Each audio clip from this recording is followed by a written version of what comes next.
Should I start, Amy? Yep, we're ready to go. Okay, hi. So, good morning, everyone. My name is Prabha Soundarajan. I live in Tampa, Florida, and this is a story of mine. When I started out as a child, growing up in India with dyslexia and reluctance in reading, and even now I can't read a lot, but I do read in bits and pieces. But I'm a visual learner. It's what I found. This is a journey of mine. I have a daughter who's in sixth grade now, has similar kind of issues, but in the lower end of the spectrum, and it's through her life is the works of mine is an inspiration. So how do you make STEM concepts approachable for children? Just before you get into that aspect, I want to give a little bit of a brief introduction about myself. I was born and raised in a place called Pondicherry in India, in the southeast coast of Pond, and this is where it is in the location, surrounded by China on the top, Bangladesh and Pakistan, and Pondicherry is right here. It was a French colony, and here are some snapshots of some multi-secular state of Pondicherry. You get churches, temples, mosques, and synagogues. I grew up right from my childhood as dyslexia, and had a lot of issues reading, and I never did well in school. And so I'll just uh, basically fooled around in my home along with my parents for a long time, and I want to understand myself. I joined engineering and I failed there, and I want to understand about my own brain. So I decided to take up neuroscience, and I ended up in Canada to do a bachelor's in honors as well as a PhD in neuroscience. And all my life I lived near the ocean. I traveled from Pondicherry to Halifax in Nova Scotia, from there to Bar Harbor, Maine, where I was a researcher. And then right now I'm in Tampa, Florida, where I work at Moffitt Cancer Center as an intellectual property manager, managing the inventions and ideas of Moffitt's patent portfolio. Just a little bit of a tidbit information here. Life of Pi. If you've heard about this movie, I'm pretty sure you have heard. This is about my hometown. This is a boy from Pondicherry who goes to Canada along with his family. That's the story of Life of Pi. That's it's a broad out. I mean, a broad focus of my life growing up. One of the things I enjoyed as a child, although I couldn't read a lot, but I really loved comics in general. Most importantly, I loved Adventures of Tintin, and I believe that this was a STEM focused adventure.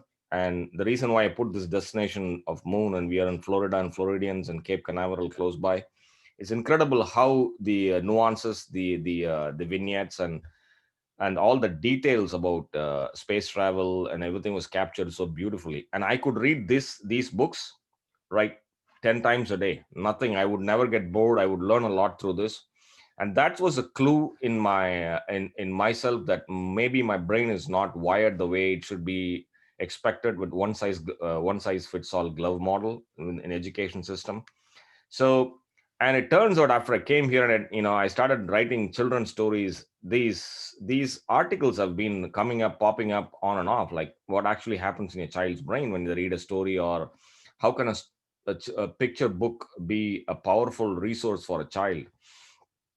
And it really syncs with my background in neuroscience. I do understand now. I think the brain is being the critical time of brain forming connections is from birth to 10 years of, right, they call the plasticity period of life. And that's how you have to inspire a child, or basically give them the options. You give a wide repertoire of options that plants as a seed in their brain. And as they grow, they basically the seed becomes a sapling, and then you fertilize it and you get a nice tree, a stem tree out of it.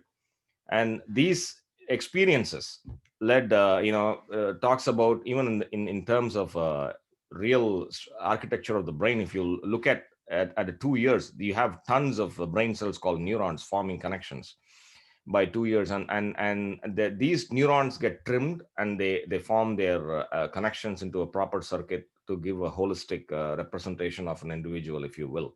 And I believe that age 2 to 7 are the prime years for them to lay the foundation for holistic education for children. And a recent report from the Gans Cooney Center talks about the same issues, where STEM was primarily focused more on the middle school age, and now it turns out, because the brain is extremely plastic in the elementary school, that's exactly you would actually inspire them. STEM is a broad focus, and I believe it's STEAM. It's with arts in it, and it's not. And I think education should be fun at the elementary school level. But how do you do it?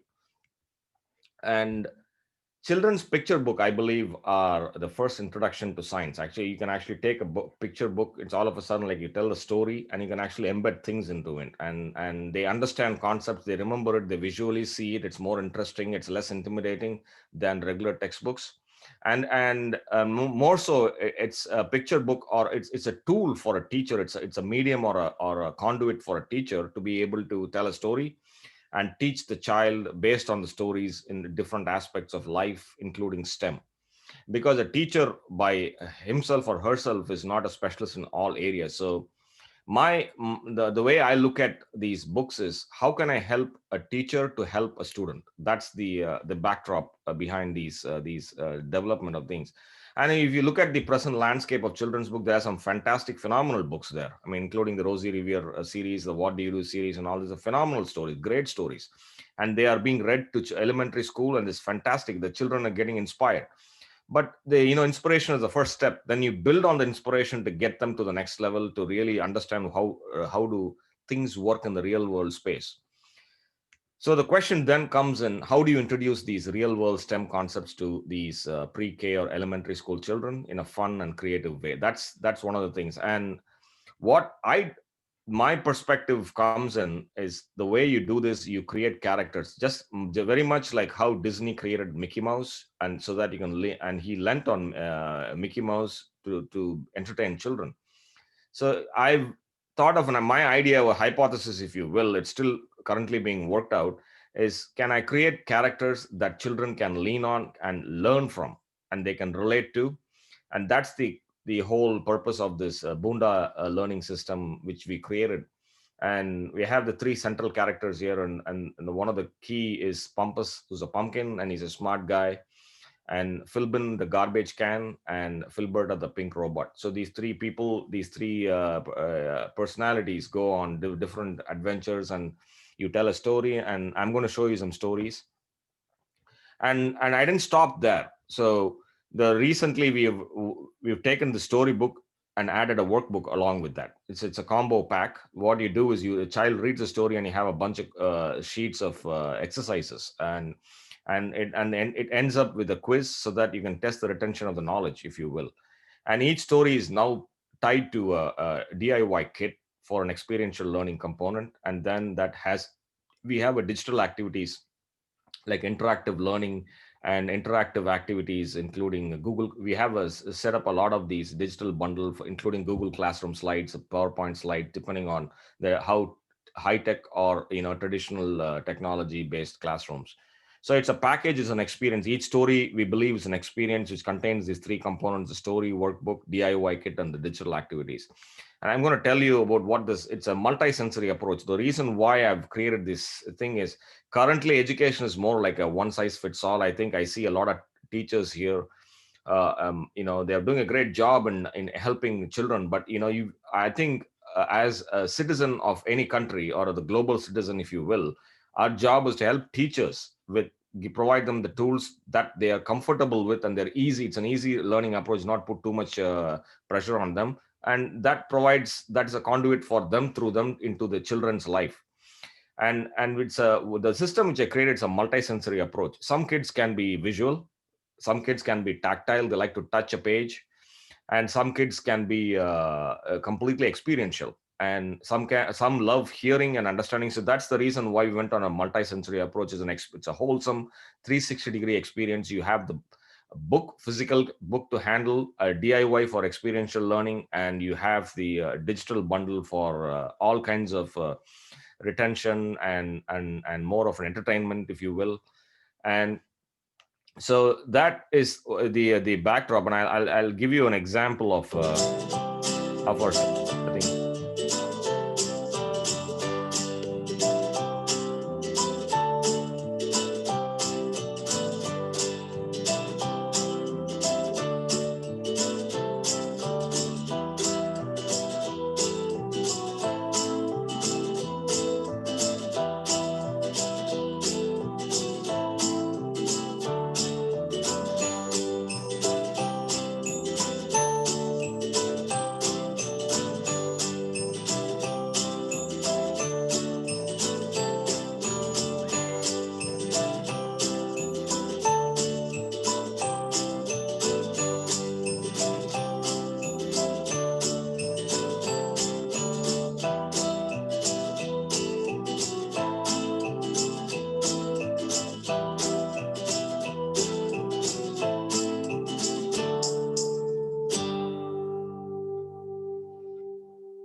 So that's the kind of an overview, if you will. And I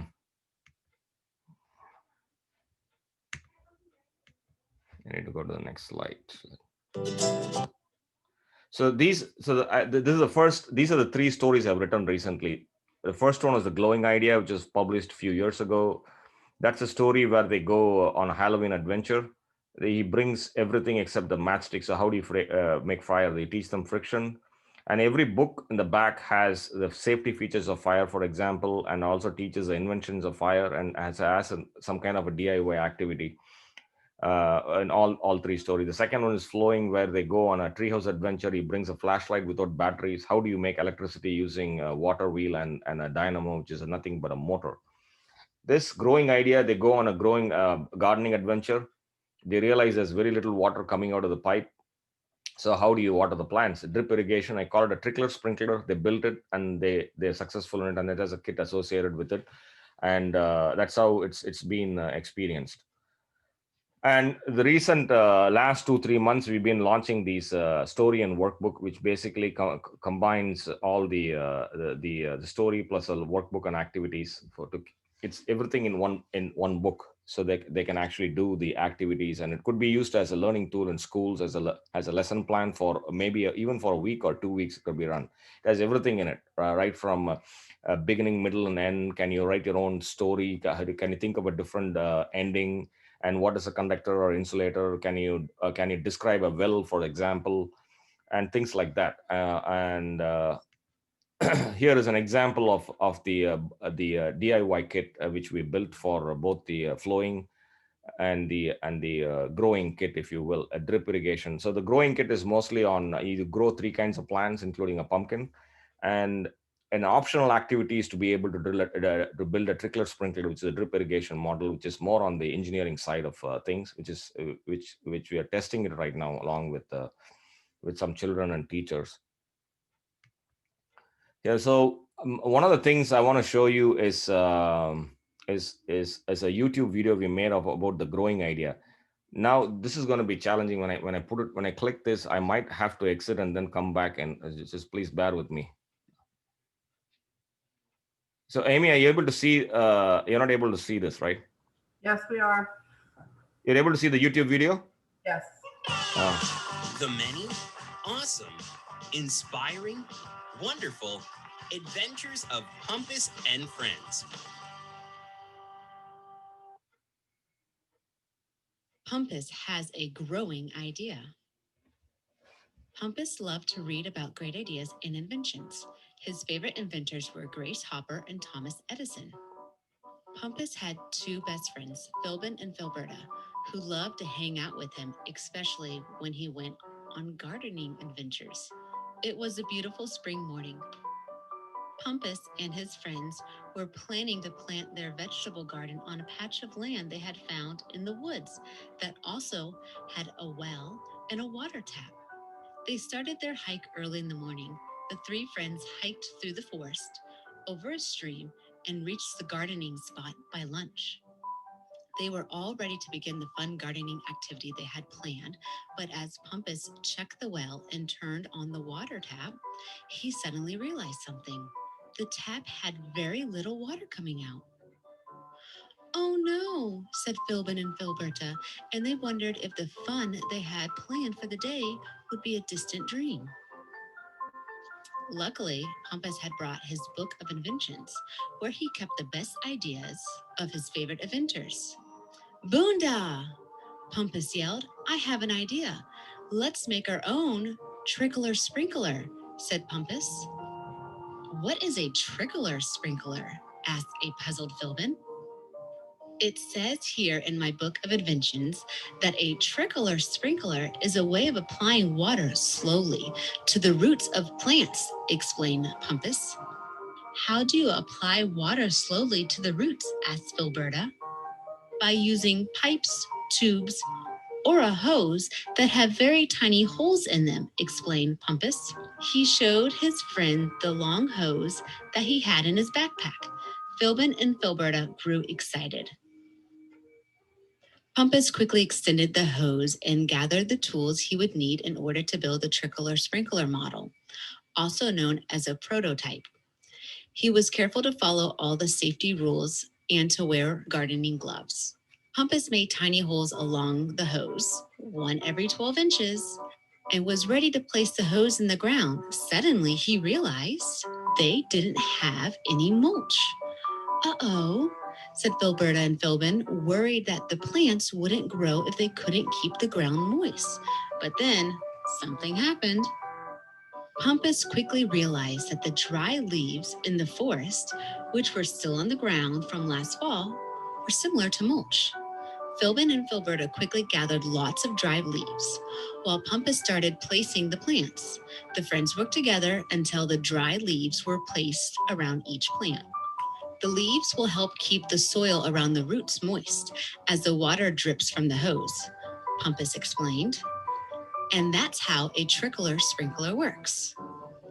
Before turning the tap on, Pumpus connected one end of the hose to the water tap and then sealed the other end to avoid any water leaks. Every 2 weeks, Pumpus and his friends returned to the garden to check on the progress of their plants. After 3 months, Pumpus and his friends returned to the garden in Boon-dah. There were beautiful, tall plants where they had planted them. And best of all, they had lots of vegetables. Hooray, said Philbin and Filberta in amazement. They gave Pumpus a big hug.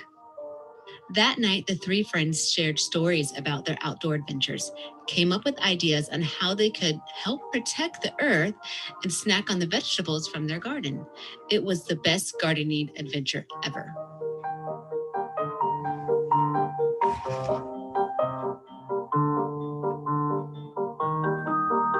So that's one of the aspects of it, and so there is a kit tied to the story. So that's for the experiential learning component, and I'm going to show you a sample of how it looks.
So that's the kit which accompanies this. But the trickler sprinkler is an optional activity, and it has the kit has three seeds. Everybody out there, everybody here.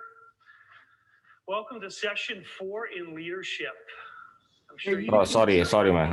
Hold on. If you recall, after session 2, I got into I kind of introduced This went into the model that I guess. Can you still see the slides? Yes. Okay, so the first book, which is actually pertinent to today's Halloween activity, was read by Storytime at Ani's house a couple of weeks back, and it picked up close to 40,000 views or something like that. And this is something you guys will enjoy. It's a great story. Ani did a fantastic job. She loved the story, and here it goes. Is the last story for you guys to watch before I Writing's take a not break. that easy, but Grammarly can help. This sentence is grammatically correct. Hello, my reading friends. It's Ani. I am so happy you came to see me. If you like reading stories with me, be sure to subscribe and make sure to watch all the way through because I'm going to do some shout outs at the end. Are you ready for a story? Today we'll meet a little pumpkin who loves science. Let's see how he and his friends learn to use friction when they go camping as we read Pumpus Has a Glowing Idea. If you have a copy, go get it so you can read along with me.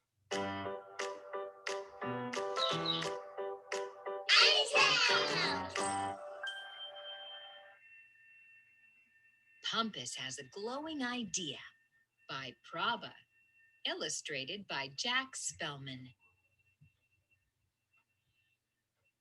Pumpus loved to read about great ideas and inventions. His favorite inventors were Thomas Edison, Albert Einstein, and Nikola Tesla. Pumpus had two best friends, Philbin and Filberta, who loved to hang out with him, especially when he went on Halloween adventures. It was a perfect autumn morning. Pumpus and his friends were planning for a long hike up the nearby mountains to camp overnight. After they set up the tent, the friends collected wood, bark, and dry grass to make a campfire. Pumpus suddenly realized he had forgotten the matches to light the wood. Oh, no! Said Filberta and Philbin, and they wondered if the fun they had planned for Halloween night might turn out to be a disappointment. Luckily, Pumpus had brought his book of inventions where he kept the best ideas of his favorite inventors. Boon-dah! Pumpus yelled. I have an idea. Let's make fire. How could you make fire? Asked the surprised Philbin. Don't you need matches? Asked Filberta. It says here that fire is made by friction, Explained Pumpus. and friction is what happens when things like the palms of your hands rub together. Friction also produces heat. Filberta and Philbin grew very excited. Pumpus took his blade and sharpened the tip of a small aspen stick, being careful to follow the rules he learned in safety training school. He put the tip in a hole inside a large piece of aspen wood and rubbed quickly. Nothing happened, Uh-oh! said Filberta and Philbin, who worried that they wouldn't be able to see in the dark after sunset. But then something happened. A wisp of smoke rose from the wood. Then a glowing hot coal formed. The glowing hot coal is called an ember, Pumpus explained. and that's how a fire begins. Pumpus gently placed the ember in the center of the dry grass they had rolled into a ball. He softly blew on it when, Boon-dah! Pumpus made fire! Hooray! Said Filberta and Philbin in amazement, and they gave Pumpus a big hug. That night, the three friends carved pumpkins, lit their jack-o'-lanterns, and best of all, took turns telling ghost stories while toasting marshmallows. And it was the best Halloween ever. Pumpus and his friends learned how friction can help make fire. Isn't science fun? All right, time for some shout outs. Today they're going to Lily in New York, Eden, Clara Jane, and Haley in St. Peters, Missouri, Mikkel and Blake in Columbia. So that's the last story was going to read, and these books are also available in Spanish as well to cater to the Hispanic community, if you will. And to summarize, the Boon-dah system, it's a multi-sensory approach, is based on my own personal experience, and I think this would be beneficial for children who have especially reluctance in readings or any reading disabilities, if you will. They definitely provide a unique experience to not only just read, but interact and have a multi-sensory approach, and they enhance hands-on learning. And especially they prepare life skills through nature's classrooms, and the digital activities help put everything in a final form where they're able to retrieve or experience the knowledge what they've gained. And these are stories recommended for ages 5 to 9. And that's my end of the presentation. But before I end, I just want to thank each and every teacher for taking a personal complete appreciation for helping children in these difficult times. It's phenomenal. You guys have done a fantastic job, and keep up the great work, and we'll always be behind you. And I'm from a perspective for these books and stories, I'm looking for partners in a sense that we would like to provide these stories, these kits, these digital activities to learn more from children, to see how effective these tools are. And I'm willing to provide them free of cost, and we want to partner with teachers and schools to test these, to get a perspective of, does it help children, are they enjoying it, and things like that for research purposes. Thank you once again, and thank you for giving this great opportunity. Thank you for your time. Are there any questions?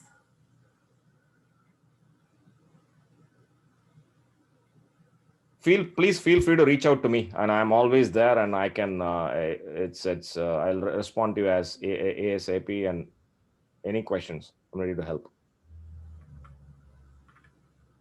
So if somebody did the kits, would you be willing to record like a read aloud for them? Or Yeah, come sure. on and talk to the kids? Yep.